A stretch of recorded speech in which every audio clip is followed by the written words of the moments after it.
Hey everyone, Rich Gasaway here. Before I begin today's episode, I want to take a moment to tell you that I have a few openings left in November and December for situational awareness programs. If your department or region hasn't hosted a training program on situational awareness yet, don't delay. The issues related to situational awareness and the barriers that flaw awareness are implicated in nearly every significant first responder casualty report. It's a really big deal. The problem is most first responders know so little about it. They think so long as they pay attention or keep their head on a swivel, they'll have good situational awareness. But there's so much more to it. You can't afford to be uninformed on a topic that's this important, a topic that can literally save your life. There's too much at stake, as situational awareness serves as the foundation for good decision-making, and those decisions drive the actions which lead to the outcomes, both good and catastrophic. If you're interested in booking a program, just visit my website, samatters.com, and click on the Contact Us link, and we'll get something set up for you. It really is that simple.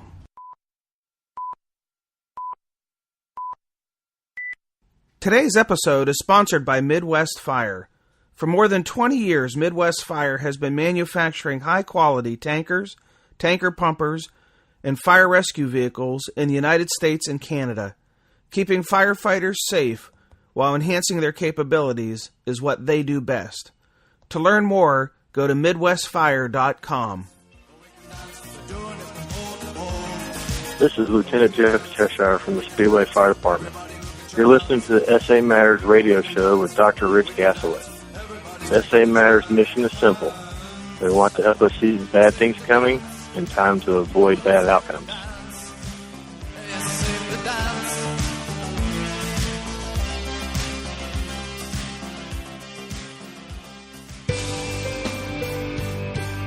Hello, and welcome to episode 125 of the Situational Awareness Matters radio show. I'm your host, Rich Gasaway. The purpose of this show is to improve situational awareness and decision-making for individuals and teams who work in high-risk, high-consequence environments. The SA Matters mission is simple, to help you see the bad things coming and time to avoid bad outcomes. I'm coming to you today from Upper Providence Township, Pennsylvania, near Philadelphia, Valley Forge, that area, where I'm in town to deliver a full-day flawed situational awareness program. Thank you to Ryan Kaleli for arranging this opportunity. I made a mention in previous episodes that I'm going to soon be rolling out a new version of the Situational Awareness Matters Online Academy. It's, version 2.0, if you will. The first version was good, but the second version's even better. We're going to have mini courses in the second rendition of the academy that'll run from like 30 minutes to 2 hours. Department training officers will be able to track participation, and there will be quizzes to verify knowledge is actually being transferred to the learner. I know there are many departments out there that cannot, for one reason or another, host a live Situational Awareness Matters tour stop event. The academy will make it affordable for your department to get this valuable and life-saving content taught by me.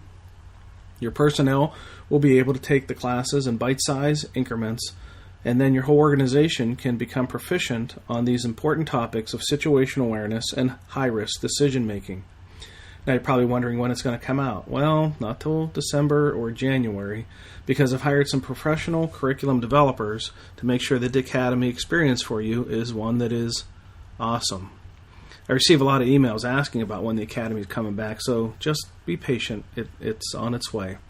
I'm going to do some discounted pre-sales, so if you're looking to get an early start on this, be listening here or watching on the website or checking the newsletter or paying attention to my social media feeds, and you'll see announcements for discounted pre-sales. That'll be coming out, I guess, like October, maybe November. And speaking of the newsletter, starting in September, I transitioned the monthly newsletter to a weekly newsletter. It'll be much shorter and quicker to get through. The monthly newsletter contained a lot of material. So the weekly newsletter, much shorter, 3 to 5 minutes to kind of get through it and be on with your day. And got a lot of feedback that said that people appreciated the first, shorter version of the weekly newsletter. I also get asked a lot, when are you coming to my area? Or when can I attend a program that you're doing? Or where are you going to be next? And it's real easy to find this out because I post my schedule on the SA Matters website homepage. just click on the blue box on the right side of the homepage. It says Upcoming Event Schedule. More than 500 agencies on 4 continents have hosted Situational Awareness Matters tour stop events. If you're interested in hosting a program in 2016, like I said up at the top of the podcast, I have a few dates left in November and December. Just click the Contact Us link on the top of the homepage. Also noted at the top of the show that I'm booking programs for 2017. So if you're interested in getting a program booked for 2017, it should be fair to tell you, so there's no surprises, I'm going to reduce my schedule in 2017 and spend more time with my family. That's something I haven't necessarily been very good at in the past, but I'm resolving to do better. So if you want to book me, then the time to do that is now for 2017. If you want to save some money, here's a tip on how you can do that. I schedule many what I call companion programs. These are programs on adjoining days to other programs. So if you see I'm delivering a program a couple hours from where you are and you want to come along as a companion, contact me and you can save as much as 20% off the program fee. I do roughly 30 companion programs a year. No one ever complains about saving money on the travel expenses. I'll call that a win-win. Okay, in today's feature segment, I'm going to talk about the top 12 reasons why first responders are so reluctant to share their lessons learned when they have a near-miss event. I'm going to get right into the feature segment now, but when I'm done, stick around as I'll announce the upcoming tour stop event schedule. Okay, let's jump into the feature segment as we look at the top 12 reasons why first responders might not be so willing to share the lessons learned from their near-miss events. In my situational awareness classes, one of the things that I have a conversation with about the attendees is near-miss events. And I'll ask if anyone in the room has had a near-miss event to raise their hand. And usually out of 100 people, maybe we'll get 3 hands, 4 hands. It always makes me wonder, is there only been 3 or 4 near-miss events, or are there only 3 or 4 people willing to raise their hand and share their story? And then as they share their story, I invite them to come onto this podcast. As I initially had launched this podcast, the reason for it was to give a platform, to give a voice to people who've had near misses, who could share their stories in their voice, not somebody reading a narrative, but actually listening to a conversation with me and the person who had the near miss to see what lessons could be learned from their incident. And I've had some success at getting people to step up. Every episode I ask people, if you've had a near miss, contact me. Really so few do. And that got me wondering, why? Why might responders not be willing to share the lessons from their near-miss events? So I just started writing down the reasons, and before I knew it, I had a list of 12. So that's what we're going to talk about. 12 reasons why responders might not want to share their near-miss event. Reason number 1, they don't know what defines a near-miss. I've talked to responders who've had near misses, and they think that in order to qualify as a near miss, that there has to be an injury, blood on the ground, the kind of thing, for it to be a near miss. That it has to be an event so close to death to be able to qualify as a near miss. And that's just simply not the case. In fact, if you listen to the interviews, a number of the folks who come on and talk about the near misses that they've had on the show didn't have any injury at all. They literally walked away from the event. But if the circumstances were just slightly different, the outcome could have been catastrophic. So that's the definition that I would like to use when encouraging people like you, I'm talking to you, to step up and share your near-miss stories. An event where, if circumstances were just slightly different, instead of walking away, you might have been a victim. You might have been part of a catastrophic outcome. So, reason number 1, they don't know what defines a near miss. Reason number 2, they don't realize they've had a near miss. It was a no big deal. No one got hurt. We all went home, have a story to tell now, something to laugh about maybe. Wow, remember that time when and this happened? Yeah, that was close. But they don't really think of it as a near miss because everybody just walks away from it. So reason number 2, they may not even realize they've had a near miss, how close they came. Maybe it's ignorance. Maybe it's denial. I don't know. Number 3, they were the victim of the near miss and they were the victim of the near miss and they don't want to point their finger at someone else. In other words, what caused the near miss was not something that individual did or didn't do, but it was something that someone else did or didn't do. And they don't want to be the one who proverbially blows the whistle on someone else and says, this happened because of a action or inaction of someone else. They don't want to maybe damage a relationship by pointing I don't want to use the word blame, but pointing the cause to someone else. Item number 4, or reason number 4, maybe they're embarrassed because maybe they think they should have known better. So they had a near miss, and as they look back on it afterwards, they know that they did some things they shouldn't have or didn't do some things that they should have, and they knew better and they're embarrassed by it, so they don't want to talk about it because it would be kind of putting the spotlight on them when they are preferring just to kind of keep it quiet and low key, which ties into number 5. No one knows it happened. No one knows the near miss happened. After when it happened, they looked left, they looked right. Nobody witnessed it. So why bring attention to it? They don't want to blow the whistle on themselves and say, hey, look what happened to me while I was doing this and no one saw it, but it happened. So absent any witnesses, they've just chosen to be silent about it. Explanation number 6.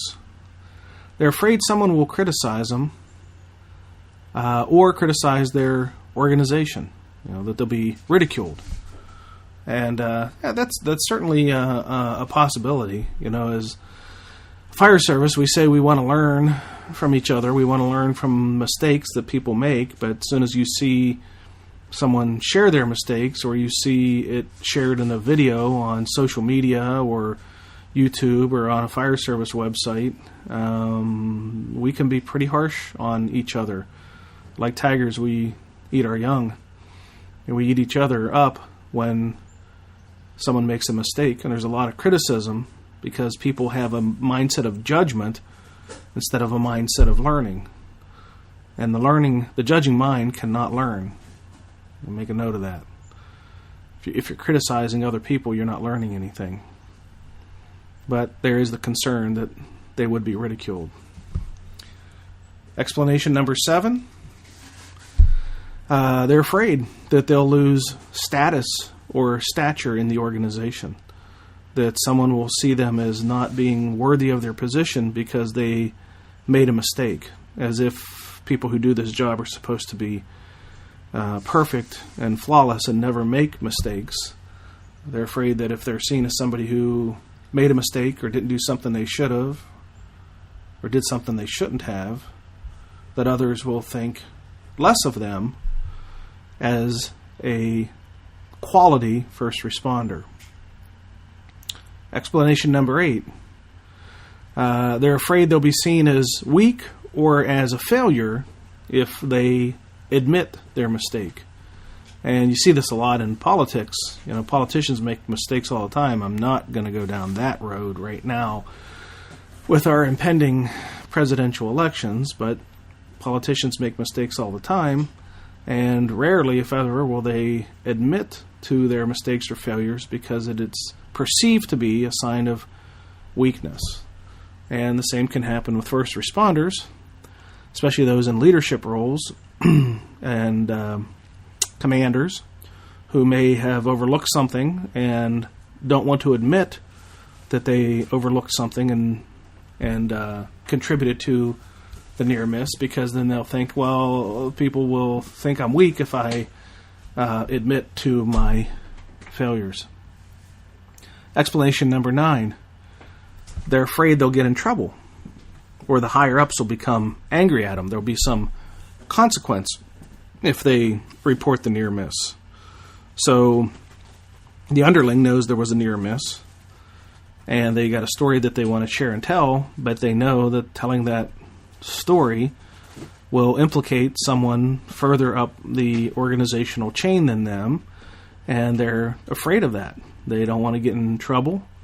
They don't want their bosses angry at them, so they choose to say nothing publicly. They might be saying a lot privately, but they don't want to come out and put the public implication to their superiors. Explanation number 10. They don't think there's anything to learn from their near-miss event.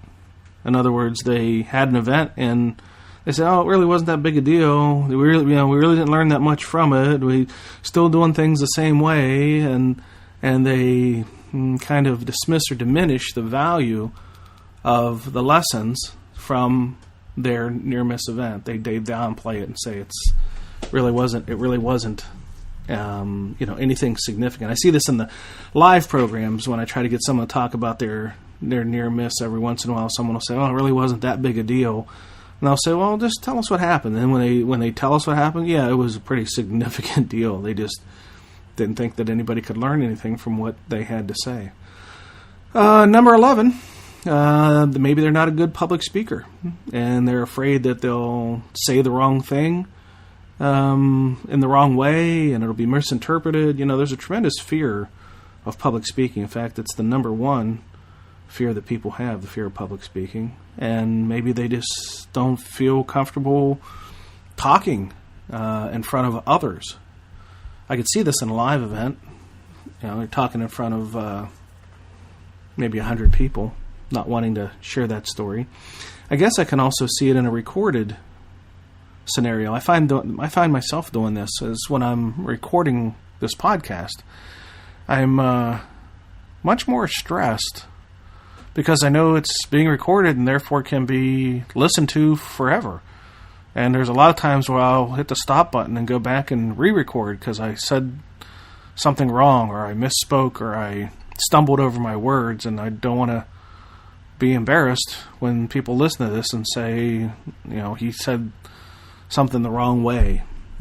So when you add in the stress of it being recorded, then maybe people get concerned about it. I know when I have guests on, if a guest says something and they misstep, we just hit the stop button, go back and record it again, or find a different way to say it. It's not a live show, so it's really quite easy for someone to have a do-over in this format.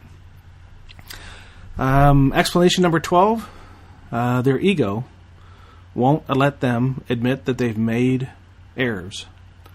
And unfortunately, I have seen this as well, that there are people out there who truly do see themselves as flawless beings. And if something goes wrong, it's someone else's fault, not theirs. And they'll find a way to fix blame, like they're going to win a prize when they find the person to blame, and push those fault onto someone else. And I think they're afraid if they bring up the near miss and the conversation gets flowing, then it might roll back toward them, and their ego might not be able to allow them to accept that. So let me go through again the top 12 reasons why first responders maybe won't share the experiences of their near-miss events. Number 1, they don't know what defines a near-miss. Number 2, they didn't realize they had a near-miss. It was no big deal, no one got hurt. Number 3, they were the victim of the near-miss and they don't want to point fingers to someone else. Number 4, they're embarrassed because they should have known better. Number 5, no one knows it happened, so they don't want to blow the whistle on themselves. Number 6, they're afraid someone will criticize them or criticize their organization. Number 7, they're afraid that they'll lose status or stature within the organization. Number 8, they're afraid that they'll be seen as weak or as a failure if they admit a mistake. Number 9, they're afraid that they will get into trouble by higher-ups or the bosses will become angry with them for talking about the event. Number 10, they don't think that there's anything to learn from their near-miss event. Number 11, they're not good at public speaking, and they're afraid they might say something wrong. And finally, number 12, their ego won't let them admit they made a mistake. That's my observations. I wish people did not fit into those 12 categories and more near-miss lessons would be shared because I think there's so much to be learned from them. If you've experienced or witnessed a near-miss event and you'd like to have a platform to share your lessons learned, contact me by visiting the SAMatters.com website and clicking on the Contact Us link on the top of the homepage. If you listen to any of my interviews, you'll know they're friendly. I'm not interrogating. I'm not trying to trick or trip up someone. In fact, I tell people before we record, if I say anything, if I ask you any question you don't want to answer, just say stop the recording and we'll go in a different direction. Or if you say anything that you want to say in a different way or have a do-over, we'll just stop the recording and do it over. Think about it for a moment. The lessons learned from your near-miss events could save the life of another first responder. That's pretty powerful. Got a story to share? Go to my website, SAMatters.com, click on the Contact Me link. Okay, as I always do, I want to take a moment to thank the departments and organizations that have hosted some recent Situational Awareness Matters tour stop events. I do this to show my appreciation of the organizations who put forth the effort to organize, advertise, and fund great training experiences for their members and others in their region. Your efforts to bring this valuable and powerful training on situational awareness and high-risk decision-making is really, really appreciated. Recent tour stops included the Heartland Deerfield Fire Department in Michigan, the Arizona State Fire School in Mesa, and by the time this episode airs, my newly minted master instructor, Fire Chief Jerry Strike, will have completed his first situational awareness program for the Southwest Fire and EMS Chiefs Association Conference in Meridian, Idaho. If you've missed in the previous episodes, I'm getting busy enough now that I'm going to be training a few other instructors to teach this topic on the road so that we're not turning down people when the schedules conflict. And of course, where I am now at the Upper Providence Township Fire Department in Pennsylvania, just outside of Valley Forge. If you're interested in attending an upcoming Situational Awareness Matters tour stop event, you can find me on September 23rd at the Wisconsin Fire Chiefs Association Conference in La Crosse, Wisconsin. September 27th, the International Association of Fire Chiefs Company Officer Leadership Seminar in Cincinnati, Ohio. I'm doing 2 programs there, Training for Failure and Flawed Situational Awareness. September 29th for the Welcome Fire Department in Fairmont, Minnesota. September 30th at the Sioux Falls Fire Department in Sioux Falls, South Dakota. October 1 at the Howard Fire Department in Howard, South Dakota. October 17th, the Montana APCO Conference in Great Falls, Montana. October 19th, Firehouse Expo in Nashville, doing a full-day situational awareness program there. October 28th, the North Dakota Hazmat Conference in Bismarck. Thank you so much to all the program hosts, and here's hoping there will be a tour stop near you, and we'll get a chance to meet up. And the last time I was doing situational awareness programs in southwest Minnesota, I stopped by and visited my sponsor of this podcast show, Midwest Fire. Midwest Fire makes some amazing all-poly fire apparatus, and it's changing the industry. You seriously need to check them out. MidwestFire.com. MidwestFire.com. Anyhow, I got a chance to sit down and talk to a few of their employees about what separates Midwest Fire from their competitors. Let's listen into a conversation I had with engineer Tyler LeBrun about what differentiates Midwest Fire from their competitors. Let's listen in. So, Tyler, what differentiates the manufacturing process here at Midwest Fire as, say, compared to the competitors who build fire trucks as well? What makes you stand out in comparison? You know, I don't really know exactly what kind of systems the other competitors have in place, but the one thing that I really think that sets us apart, that I've seen in the side of the manufacturing field, is trying to implement and adhere to some different lean ideologies. And that being said, lean manufacturing really helps us deliver a better quality product more efficiently with less waste to the customer. And also on the other side of that, I think the team that we have here, our manufacturing team and all the people that we have, with the way we work together, the teamwork that we have, and everybody's positive attitude, and it may sound kind of cliche, but the can-do spirit that we have, I think, really helps us, separate ourselves from the competition. But I think one of the things too that I noticed when we were touring around on the shop floor is, as I looked around, I didn't see hundreds of employees. This is not a company that employs hundreds of people. It's an employee it's a company that employs a small number of employees with a great deal of dedication, and obviously that lends some to this teamwork and this sense of family that is going on here that might actually be an asset compared to a large company where an employee just might be a number. Exactly, most definitely, and that's something that we see is all of our employees are able to work together to build these trucks, because it's not something that they're just going to sit in their station and only do their work. If they see that somebody else needs help, they're going to go over there and help them do that, help them get ahead in their part of the process so that the product can keep flowing through the manufacturing floor. Nice, thank you. So that's really example of what separates Midwest Fire on the manufacturing side from their competitors. So check them out at MidwestFire.com. Thank you, Midwest Fire President Sarah Atchison, and all your staff for your awesome commitment to improving first responder safety. I sincerely appreciate your support of my mission. If you're interested in seeing all the locations for upcoming Situational Awareness Matters tour stops, head over to the SA Matters website and click on the blue box on the right side of the homepage labeled Upcoming Events Schedule. The schedule is always changing, so check back often. I want to share some feedback that I received. I don't share the feedback to brag, but rather just to show appreciation to those who are inspired by my message and take the time to send me some encouragement. Roger Beckermeyer. This came from Twitter. Great class. Would love to hear more about how to help my department. Brad McMonigal. McMonigal. One of the best classes I've taken, along with the Chief Officer Development class that you taught. Thanks again. Ian Hayes. Awesome. Just awesome. And that one was about a